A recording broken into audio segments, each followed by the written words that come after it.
Hey guys, and welcome to another episode of the PVP podcast.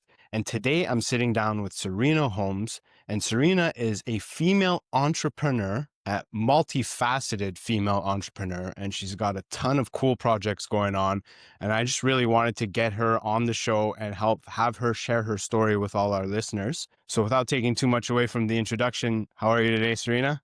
Great, thanks. How are you? I'm good. I'm good. Thanks for sitting down. Thanks for accepting the invitation. Yeah, of course. So I'm happy to be here. So tell us a little bit about yourself. You are a female entrepreneur. You're involved in the real estate space. You've had a couple cool projects going on, and I've been following you for a minute now. So for all the listeners, how would you introduce yourself? Yeah, I mean, I guess it's not as streamlined as it used to be because I used to run a brand experience agency called Tigress, and I did that for 18 years.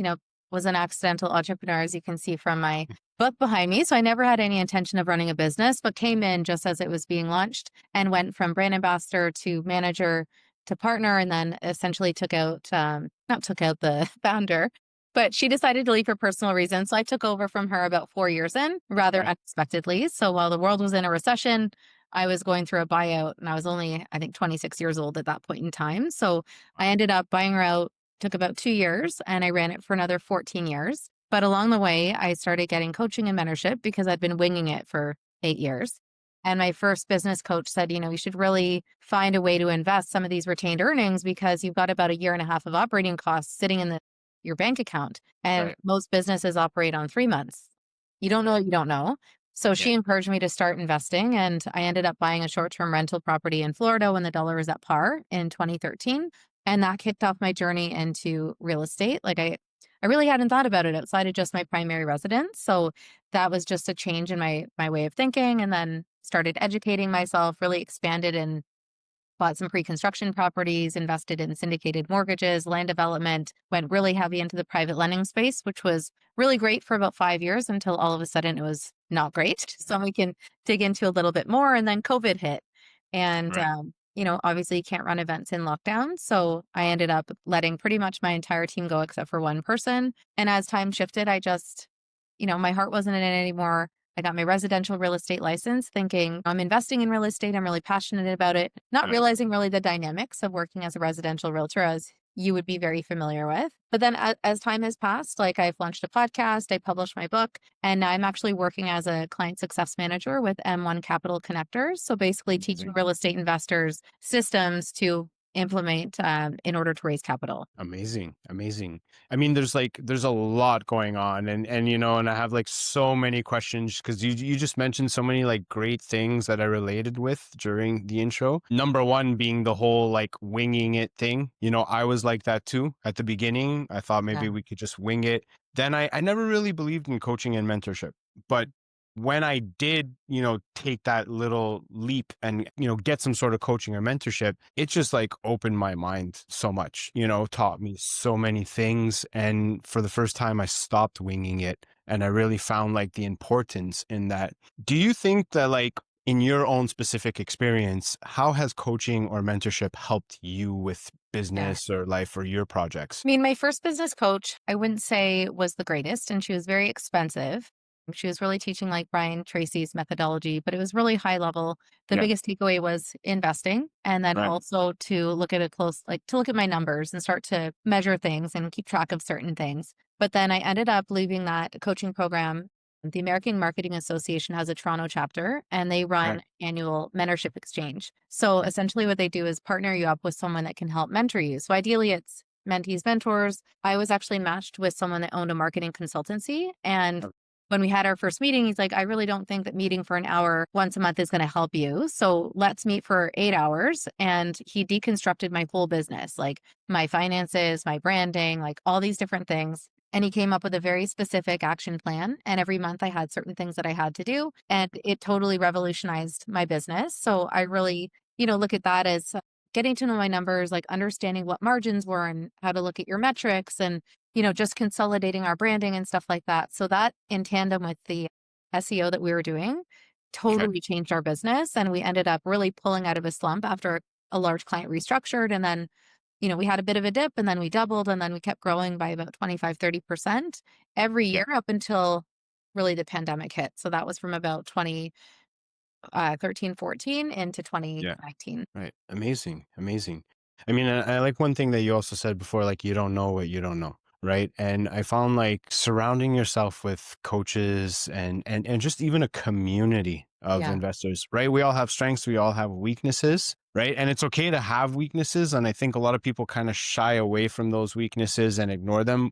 Rather, involving yourself with a community allows Yeah. you to, find fellow investors or community members Yeah. who could complement those weaknesses. And there's something to be said about, paying for speed, right? Like you can Yeah. stumble along and you're trying to figure things out, but, is it worth it to spend 10 or $20,000 to really learn everything that could take you 10 years otherwise, and then you're going to expedite your growth and expedite the Yeah. company, a fraction of the time, like 6 months, 12 months, right? So Yeah. it depends on your priorities, but it's also sometimes meeting that person that shifts your perspective and Right. encourages you to take that step. And I feel like it paid for itself like 100, 1,000 times over. Yeah, no, I couldn't agree more. Like, we help people invest in real estate, and Yeah. we teach them and everything. And I find that a lot of people that I connect with were like me 5, 6 years ago, where they had the lone wolf mentality. Right. I thought at the beginning of my career, yeah, I'll do it myself. I could do it. And it was a pride thing, a bit of an ego thing. It was, Yeah. then I joined a community. It opened up my mind. But a lot of the people that I talk to today, they have that same mentality. And I like to tell them, well, you're going to pay for education anyways. Whether you pay a coach or a mentor, or you pay by making every mistake under the sun, which will cost you time and cost you money. The only thing that's on you is you get to decide how you pay. Will you pay Yeah. with, blood, sweat, and tears, or will you pay through coaching and Yeah. mentorship? Right. Yeah. No, And absolutely. And I would say like I've had, for the mentorship exchange, it was I think $750 for the year. And when I had right. the coach, I was paying $1,200 a month for 2 meetings. Yeah. And then I joined another group, which is kind of like a little mastermind of business owners that you'd meet with every month. I think there was like a 12 of us in total, and it would be like a whole day once a month. Right. And it was expensive. It was like at that time $1,600 a month, and that would have been in 2016. But I mean, I think it helps to be around other business owners, because if you are not to say a solopreneur, like you may still have employees and other people working with you, but Right. you don't have anybody to talk to about the issues you're having or your pain points, and you can really resonate with other entrepreneurs. And one of the exercises we did was called OCI, so opportunities, challenges, and issues. And you Okay. could talk about something that was at hand that you needed help, like help processing and getting ideas.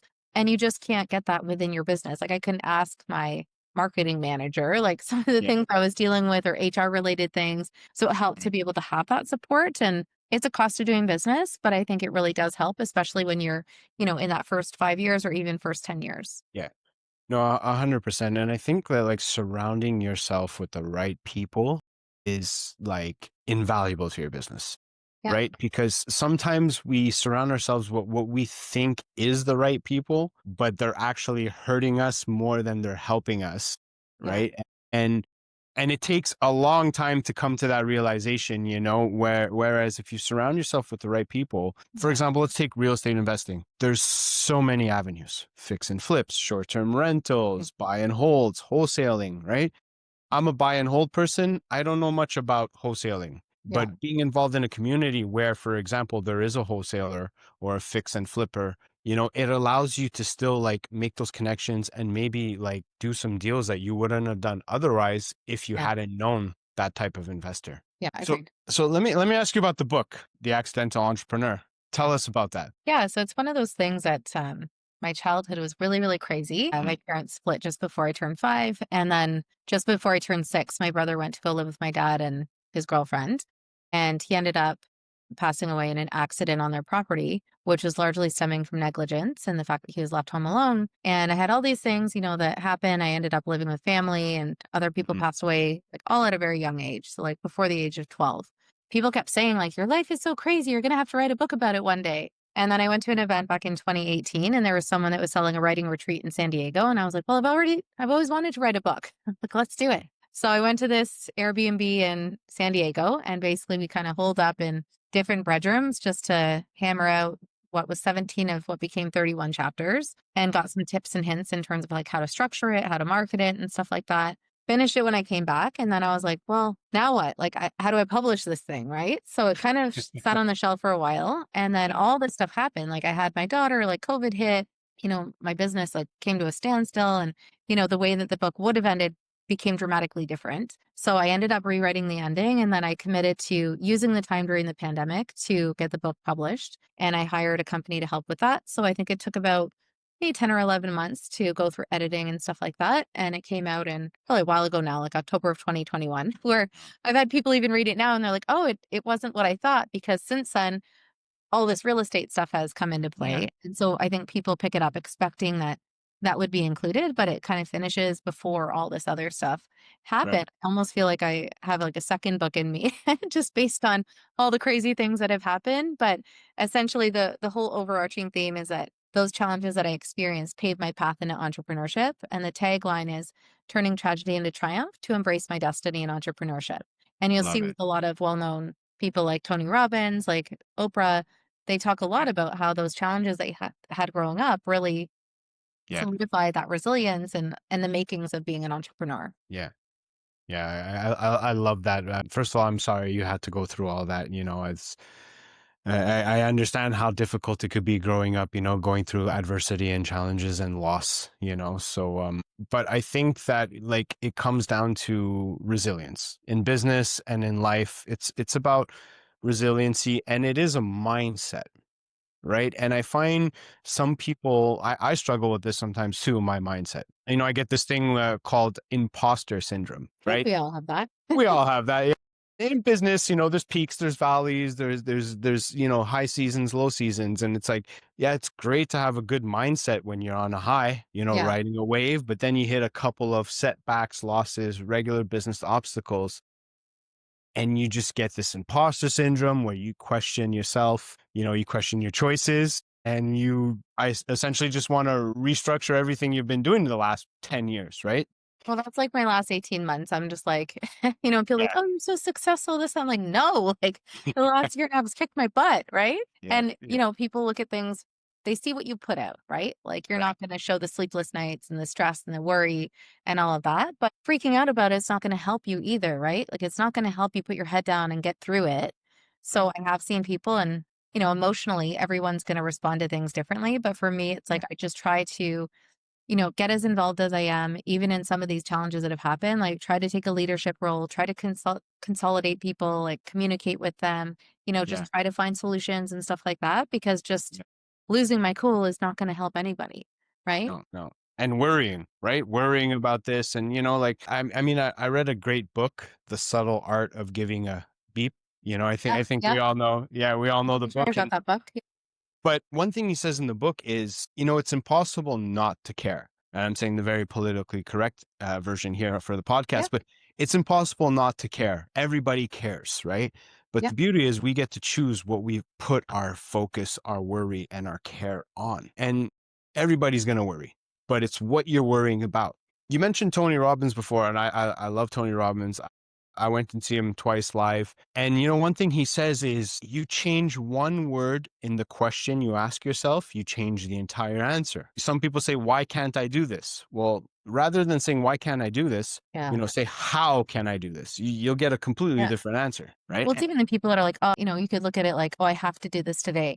And be like, no, you're so blessed that you get to do that today. Like there's people Yeah. that don't have a job and there's the people complaining that they have too much work. But it's like, just again, how you look at it. And I had a mentor that used to say, if you start looking at things differently, they're going to start to look different. So I think it's just having that positive mindset. Yeah. Like I said, everyone has their moments. Like we're all going to have challenges and moments of difficulty and stuff like that. But sometimes you just got to wallow in it for a minute Yeah. and then pick yourself up and push forward. Yeah, and I think a lot of people they give up at the first sign of adversity, and like pushback, and I think that when you're in business and you're an entrepreneur, social media now makes it even worse, right? Because they glamorize it and they make make it seem like it's so easy and everybody could do it, but like you said, Yeah. nobody sees the sleepless nights, the early mornings, the struggles, Yeah. right? And I Yeah. think, having that mindset to really just persevere through it is Yeah. very important. And it's a whole other, skill in itself, right? Having a great mindset, Yeah. No, I agree. I mean, I'm something like sometimes I feel like things are a little too foofy for me, but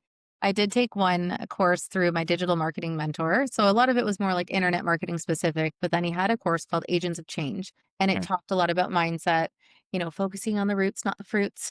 Like the inner will dictate your outer and stuff like that. And he had a lot of intentions and declarations and things that you would, just little mantras that you would say. So when you are going through those Yeah. challenges, and I have them actually, like I've got one in the wall on my gym in the morning, and then I've got a different set of them over my desk. And they do help. Like it just helps to kind of put your mind in that right state when you've got things to get through and you got to tackle stuff. And again, everyone's got their own ways that they're going to tackle that stuff. But for me, that is something that sometimes helped to shift the perspective when you need a little bit of extra push. Right. 100%. And I think that, like, setbacks and failures ultimately make the success sweeter. You know what I mean? And I think that a lot of people, like, there's this very famous like picture that I see online all the time of, two people mining for diamonds, and then Yeah. one of them giving up right before he's about to strike, Yeah. the jackpot, right? And Yeah.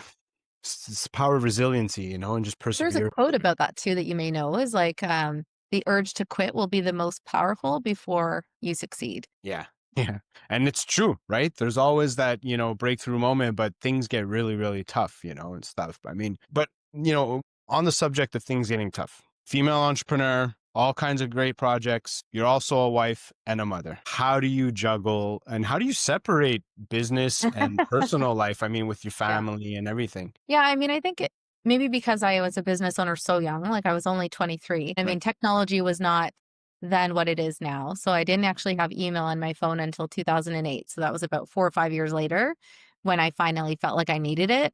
I Yeah. checked it enough that I didn't need it. But Right. we were in events. So like you're always on call evening, weekends. Like there'd be times that I'd wake up to go to the washroom in the middle of the night, look at my phone, and someone's like canceling for an event at 6 in the morning. And I would just sit there like half asleep, like texting people to get it filled. You kind of were living and breathing it, right? So, Right.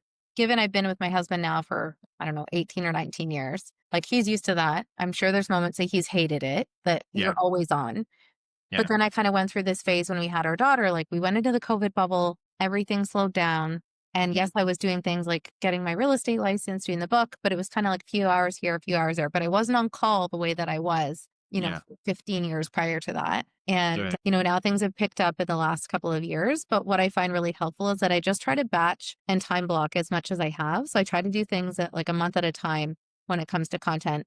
And that was just a matter of rolling it out. And it's so systematized that it's like I can do a month of content in 4 hours and Right. everything's just ready to go. And obviously, AI tools help with that. We all have our phones and can be on the go. So, with most of the work that I'm doing now, it is remote. So, I can be a little bit more strategic and I could be out and still responding to people and things like that. Yeah, we're lucky that my mom's walking distance away and she's able to come by and help if we need it. But yeah, it's a lot of juggling. That's the Yeah. only way to really put it. No, 100%. And I think, like anyone who is, married to an entrepreneur, right? They'll understand that there's a lot that comes with marrying or being romantically involved or in a relationship with someone who's running their own business, who, it's a lot of like, there's no 9 to 5 set schedule and weekends off and take the kids. It's all over the place, right? And I think it takes a very special someone to understand what it's like to, be involved with an entrepreneur, because like I remember when I first got into real estate, I started off as a broker before becoming a property manager and investor. And we had taken my ex-girlfriend and I had taken our very first all-inclusive vacation after her, years of her, asking me to get on an airplane because I didn't fly up until then. But we get down south, we're on the beach, and my phone rings for a sale that's going on back home. First. Yeah, and I took it from the beach, Yeah. on the beach chair, right? And I was grateful that she understood about it. She understood that, right? But it's hard to, like, I find in my experience sometimes turning that switch off, right? Because there's a very like thin line between personal time and business time. Being in like property management, Yeah. there's always an issue. 10 o'clock at night, 10 o'clock in the morning, right? So it's a very Yeah. thin line, and having that right balance as an Yeah. entrepreneur, no matter what you're doing, Yeah. it is key, because you need to take care of yourself before you can take care of your business. Yeah, no, agreed 100%. And I think that that's why when I got my residential real estate license, I just didn't expect the dynamic to be so different.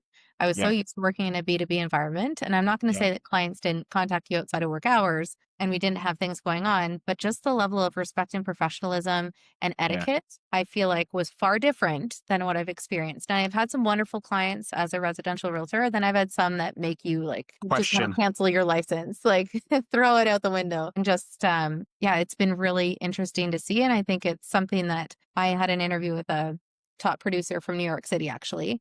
And he just talked Nice. about how emotionally charged it is and just saying, like, we're working with people when they're going through one of the most stressful things that you can ever go through. And just having that perspective and try to give yourself some grace when you're dealing with people that are testing your patience is Yeah. important. And I understand and agree with what he's saying, but you can also be like, but it's not for me, you know? So Right. I think I do enjoy some of it. I think I just need to be very selective with the Yeah. clients that I do take on and just make sure that it is a fit so that you aren't, banging your head off the wall trying to make things work. I couldn't agree with that more, and I think that it comes down to two things. One being boundaries, right? Yeah. Having a professional boundary with clients or the people you're working with, and even a personal boundary with yourself, right? Really, Yeah. because if you're time blocking and this is family time and this is my time, you need to Yeah. have that boundary, there. Not But just you also have like offers at hand, right? Like I remember right. clearly I was at the cottage and we had an offer that came in on a house that had been sitting for a few months.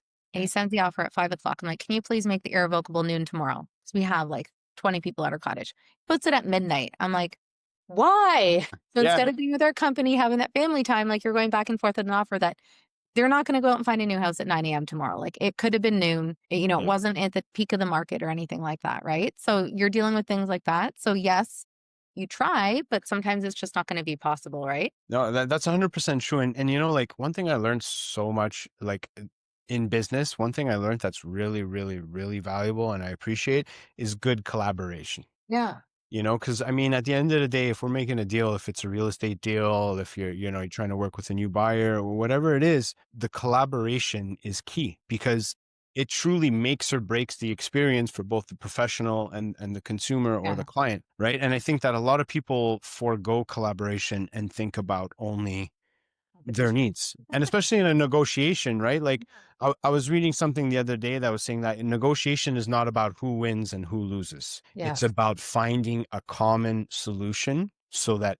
everybody wins. And I think that that comes down to collaboration, Yeah. which can lack. It could definitely lack in business. But you mentioned something before about when you're producing content, batching it, systems and structures, huge. Yeah. I did not implement them soon enough. And I tell people all the time, it's funny because I tell people that I work with, I said, like implementing systems and structures from the beginning is the way to go because afterwards, when you got more volume, it's going to be so hard to one, Okay. implement it and transition everyone over to the new system or structure.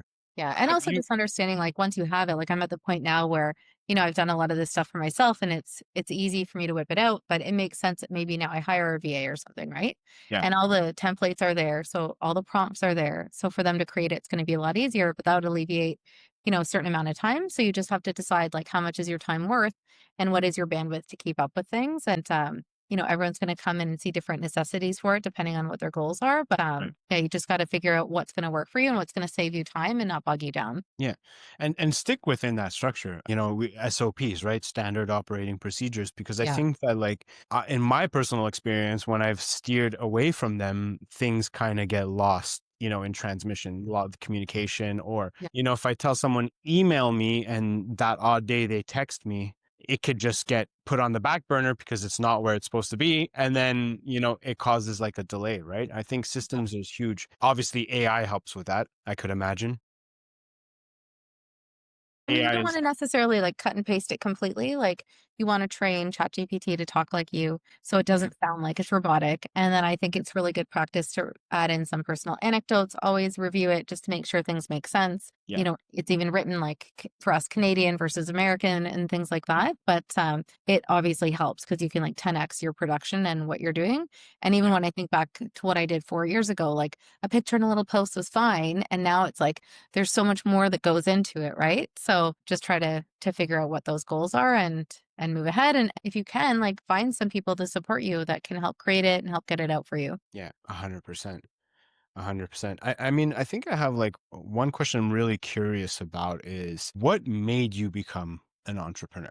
Like, what was that deciding I couldn't get a factor? job. I feel like I'm kind of unemployable, and I kind of made that joke a long time ago. But I went to school for broadcast journalism, so I thought Yeah, I'd be a reporter. And the reality is that if you really want to break into that space, you probably start in a small market like Sudbury, or you go up north, or something like that. Then you work your way back to the larger markets, like it could take you 10 years to potentially come back to Toronto. Yeah. And I was volunteering, but I was doing a lot of promotional work to pay the bills. And this literally landed in my lap. And at that point in time, like I wasn't getting the job that I wanted in the field that I had. I came very close. I had an opportunity with AM 640 and it went through 3 interviews and it came down to me and one other person. And they had, I think, an extra year of experience. So I didn't get it.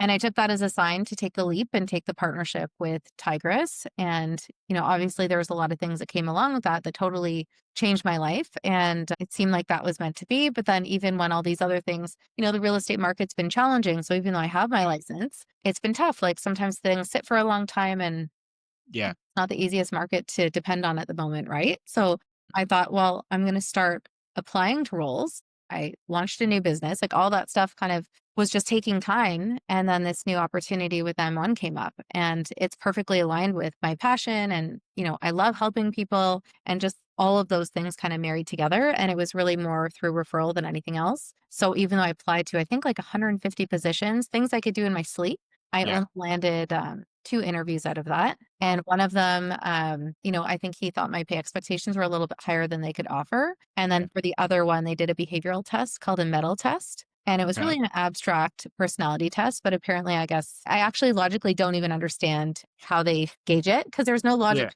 It's really unusual. So look it up if you ever want to check it out. It's METTL. It's weird, but I didn't pass it, and it was for like a director of events. I could do the stuff in Okay. my sleep, but Yeah. I couldn't pass this behavioral test, right? So I was like, what's happening? Like I have like 20 years experience. I'm so dependable. I'm so resourceful. Like there's all these things I know I can add, but I don't know if it's that maybe I was overqualified or maybe I wasn't passing the applicant tracking systems and all of that, right? It's never easy. I thought, the same thing's happening that I experienced 20 years ago. Like I'm unemployable. Yeah. So you get to just pave your own path. Yeah, and I think like it becomes very challenging to pave your own path, but I think that like the reward afterwards and just because the truth is, unfortunately, in the in the employment world, a high percentage are expendable, Yeah. right? And you kind of some people work their whole lives, stay loyal to a company, don't necessarily move up the way they want, and then God forbid something happens to them, Yeah. where an accident or something, their company replaces them without a Yeah. hesitation, right?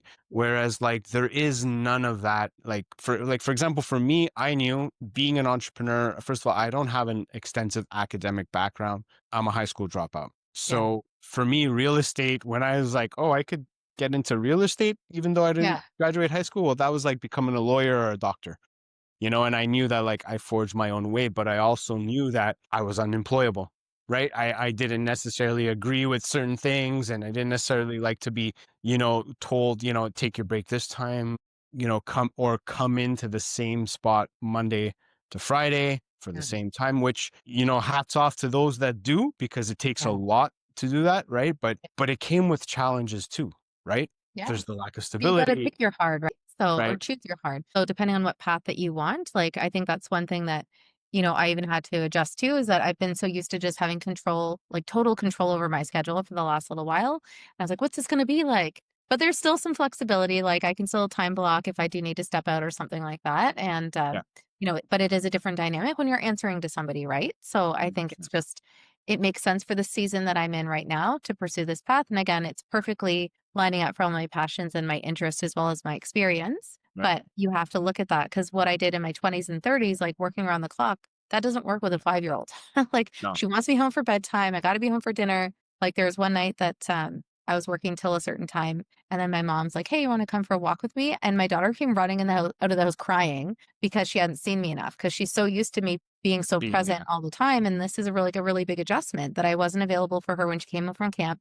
Right. So when you are trying to balance those family priorities and work and things like that, I think you have to be very conscious of that. And your kids are only small ones. So you also don't want to miss it. Exactly. You don't want to miss, Yeah. those precious life moments. So awesome. And so like, tell me about the podcast. How did this come to be? And, how was this become a thing? Yeah. So when I published my book, I thought, I was out there marketing it, doing different things. And I started applying to go on different podcasts because I thought, well, I can extend this now to other wider audiences and maybe Yeah. people buy it that way. So I started going on a bunch of podcasts. I think altogether there was like 50 or 60 in the first year and a half. And then when I was recording one with Danielle Chase on, her assistant Alexandra had suggested, like, you should really have your own podcast. And I was like, that was definitely not on my radar. But then the idea for the name just came to me, Inspired to Invest. And initially it was more real estate investing focused. Now I've expanded it more for business, real estate Yeah. investing, and entrepreneurship, just so it, Yeah. encompasses more.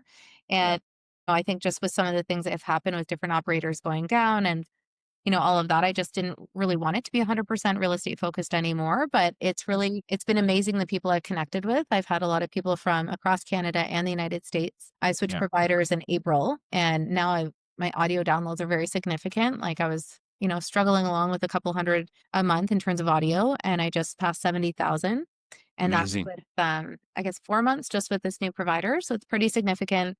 Had a lot of paid sponsors, including Proventure, which is pretty cool. And then it's Mhm. also led into other paid collaborations. I did a keynote for the Institute of Technology and Communications in Alberta, and it's Yes. just opened up all these different things that I never necessarily thought of before. So I always want to make sure that it's aligned with, business, real estate, investing, and wealth. It's not Yeah. going to necessarily start doing like makeup videos or something like that. Like I want it to be very specifically aligned with educating people and helping them Yeah.